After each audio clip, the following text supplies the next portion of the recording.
Hey, this is Elijah, and today I will be reviewing the book The Rise of Superman. I think the purpose of this presentation is so that people can understand how the flow state works and how some people's brains works.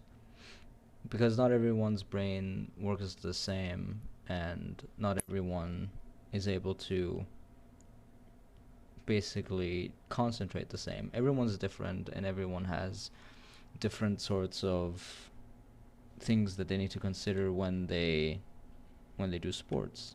So I think it's very important that people know about what the flow state is or how people actually get into the flow state.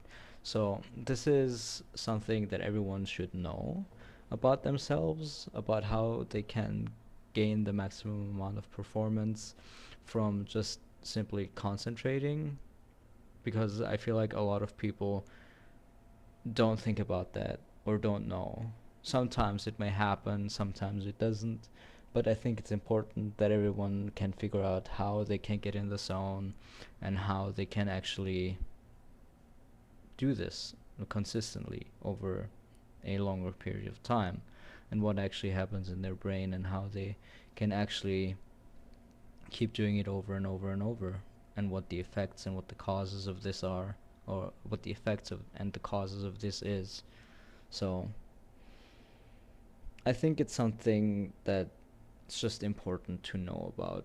Personally, I'm also very intrigued by this, so therefore I think everyone should know at least a little bit or a little bit more about themselves and the science behind of how basic concentration works. And this, I think this book, The Rise of Superman, explains on how athletes specifically can use this to their advantage. Not even just athletes, but even students can use this to their advantage to get work done faster, better, and more consistently over a shorter period of time. And for this book, the audience will be people who want to know about the flow state, athletes that want to know and how to get in the zone, and people that want to know about the neuroscience and that are interested in all things regarding chemical balances in the brain or the brain in general. And most importantly, this is for competitive athletes who want to get on stage and be doing the best work that they can. Most likely, for athletes that have been in the flow state is going to be people that are in adventure sports and also action sports. These people likely have already experienced the flow state. So if you're one of those people, then you're pretty much already going to know what I'll be talking about. So let's begin. As the summary, there is a journalist, his name was Stephen. He is also the author of the book. He found something very interesting. His findings were that every couple of years, world records were broken by professional athletes. But in adventure sports, athletes were breaking the world record every few weeks, which is achieving a crazy result basically. So, for example, kayaking is one of the extreme sports. In the 80s, people went down an 80-foot waterfall, and now people basically go down a 189-foot waterfall. Something that I know more about is climbing. Climbing is an adventure sport, especially outdoor rock climbing or ice climbing. So, the Half Dome at Yosemite has been a pretty big climb for a very long time, and it was seen to be close to impossible, I don't know, in the 2000s. There was a lot of people that climbed it since, but in the beginning, it took people days to climb and clear routes. It took teams, and it was very grueling and hard. There are very many documentaries about this. But then around 2010, a documentary was made about Alex Honnold. He is a professional climber now. He did a free solo in just a matter of a couple hours of the half dome, which is crazy. So a half solo or a free solo is a climb that is without a rope and without any gear, and he climbed all the way to the top, from the bottom to the top. Alex needed to first get into the flow state. What he did in this documentary is, first of all, by getting so many different notifications while he was climbing and media coverage, the first thing he did was eliminate all factors. What he did was he threw his phone off the cliff. So, as we continue the summary, Stephen then followed the action and adventure sports athletes around the world to find out why or how they were able to do this. They all said basically the same thing. Time is distorted, or it slows down, or it speeds up. In these kinds of moments that they were doing their sport, their thing, they were all calm and they all enjoyed what they were doing while they were doing it, which means they had a passion for their sport. They also had a flawless decision-making skill and a good pattern recognition skill. So that means that they decided upon risks versus reward. They didn't do anything that would put them in harm's way, but they also made sure that they still kept pushing themselves. He called this the flow state, or a peak performance state. A peak performance state is a little bit different because a peak performance state can be induced into basically any professional athlete that trains hard enough, but the flow state only occurs in action adventure sports when there is some sort of very big stake that they have to basically get by. Every action seems to lead effortlessly or fluently to the next. This is the flow state. So there are 4 stages of the flow cycle. First, there is the struggle cycle. So this is when training is hard and you feel extremely frustrated and there is tension, stress, and anxiety everywhere. I will be going back to the Alex Honnold example quite a few times because this is the perfect example for the flow state. So for this phase, Alex Honnold first thought doing a free solo in Yosemite of the Half Dome would be impossible. Upon further looking at it, he then decided to try it anyway. It seemed like a goal that was out of his reach. So, as he started climbing, he climbed. At some point, he looked down and he realized he's so far off the ground, he can't keep going. So, what did he do? He rested. He found a ledge that he would just sit on and not do anything. So, that went to the second phase. When you take your mind off the problem entirely, you take a step back and you calm down and you reevaluate the situation. You see if there is another way out.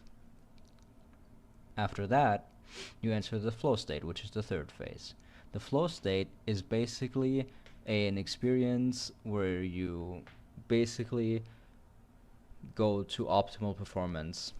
You drown out every other cognitive function except the one that you need at this point. So for Alex Honnold, that was he needs to climb. He needs to drown out the media, he needs to drown out the people watching, he needs to drown out the birds, the sound of the wind. All he needs is to feel his fingers on the rocks. So what he did was he finished the climb in a matter of hours, and he was able to basically finish the climb without falling. After that, the last phase is recovering. By recovering, you basically reset your chemical balances and you then turn your brain back to how it was originally. The flow state can last from minutes to hours depending on how long the activity you do. But what happens is that you basically alter the different chemicals that are in your brain. So let's go back, reevaluate the situation. So first we have the struggle, First, to induce stress into the body. That is what Alex Honnold did by not knowing if he was able to keep going up or keep going down. So, done through a already stressful situation, this pumps cortisol and adrenaline to the hormones into the brain and the body. When the problem seems unsolvable, then the effect is the greatest, which was Alex Honnold's main problem or main struggle, that he wasn't able to get up the wall. If we want to tackle the flow, then we need to challenge then we need a challenge that is slightly beyond reach. After the struggle comes, the unsatiable next step happens, and you want to finish that challenge. So, this is the release. As a different example, even if we don't go for the basically the free climb, if you can't climb a certain route, then you want to go down a lower grade, and then you want to reevaluate the situation, and then later on go back to the higher route, because going to the lower route will release nitric oxide, and this will release dopamine and endorphins into the brain, inducing the second stage of the flow state. So the third stage, like we talked about before, is the flow state. So self-moderating and self-editing goes into the background, and you can just let the body take over and let it do what it was meant to do from the beginning in this exercise. Action and adventure sports athletes basically turn off their brain because they just want the body to do what the body was meant to do. Action and adventure sport athletes are basically the best at drowning out their own thoughts and turning off their brains, because they have the skill that is required for them to accomplish what they have set their goals on, and the consequences are very high, so they have to concentrate on what they need to accomplish. They have also a very rich sensory expertise. Sense of self basically goes into the background, and the immediate feedback kind of takes a foreground, so that makes correction from action to action, or the feedback loop, is as fast as possible. For example, for the rich sensory experience, it would be skiing or snowboarding. Basically, there is so many different inputs that you basically drown out the thoughts, or you don't do anything else. If you ever went skiing really fast downhill, you don't think about stuff such as, oh, what I'm going to have for dinner, or what's going to happen tomorrow. Basically, you're just thinking about, oh, I have to make this turn, otherwise I'm going to crash into the wall. So this basically is what the rich sensory experience comes down to. There's so many different senses are active in your brain that you don't have time to think about something else. And as for the recovery phase, it's basically a flow hangover if you were able to reach the flow state, which would be the rebalancing of the neurochemical balances. And the author said that the most amount of sleep and the most amount of downtime would reset the chemical balances. So, hacking flow. If you want to use flow for your own benefit, then external triggers would be the starting point. These are qualities in the environment that drive people deeper into the zone. This can be either a sport-specific thing, or a social thing, or basically anything that you want to know about. So, I'm going to basically use the sport-specific thing because I will be talking mostly about athletes for these. This can be sport or adventure athletes, or athletes that want to be competitive, because this is what it is mostly used for. So, external triggers could be, if you are a weightlifter and you need to just go on stage, then this would be a sense of urgency, and you would probably be pretty nervous. So this could be one of the external triggers that basically set you up for the flow state. You're kind of nervous, and that your endorphins start to be like they're starting to rush into the brain by adding chemicals just like a cortisol and dopamine. So the next thing is you need to be able to concentrate, drown out unnecessary external factors. For example, if you are in the weight room and you're getting ready for the competition on stage, most athletes will have on headphones and they will listen to some sort of music to drown out most of the other external factors. This will let them get into the flow state much quicker and easier. Getting distracted is one of the biggest issues in the flow state, because once the flow state is disrupted, it is very hard or impossible to find it again. Therefore, most athletes, while they keep training in the training halls, they keep on their headphones. So, to be able to enter the flow state, risk must be taken or presented, which would be in this case going into on stage and failing in front of potentially thousands of people watching. Or, if you were not talking about sport, this could be taking other risks such as social risks, emotional risks, or creative risks. And this basically sums up what the flow state is and how it's hacked. The reason why I chose this book is because it's very interesting to me. I am personally a action adventure sport athlete myself.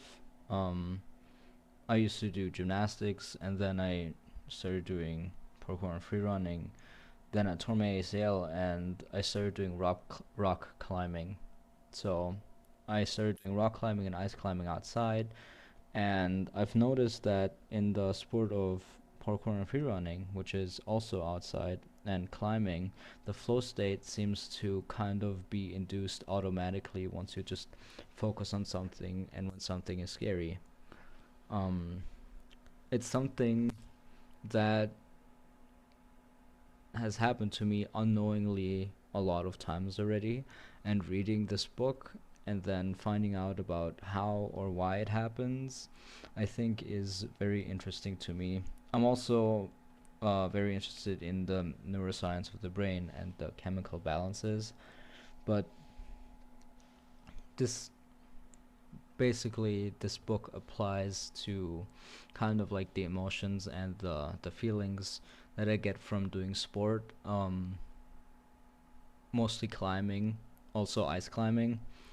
Um, Therefore, it was quite interesting to see how exactly all of this works, and I think that it's important for others to learn about this, just because it's something good to know. It doesn't have to be just for sports, but the main takeaway is that sport athletes can use the flow state most effectively. But for example, people that have to work on assignments and are very, I don't know, let's say distracted, they can also use the flow state just to basically get work done faster and more concentrated. Because I've also done that. I've put on music that was repetitive and it had the same beat over and over, and it for some reason just put me into a certain mood, and I just finished the assignment all at once. So for people that want to get in the zone and know how to get in the zone, I think this book is a very good recommendation for basically being able to concentrate. And with that being said, I have clearly outlined shit.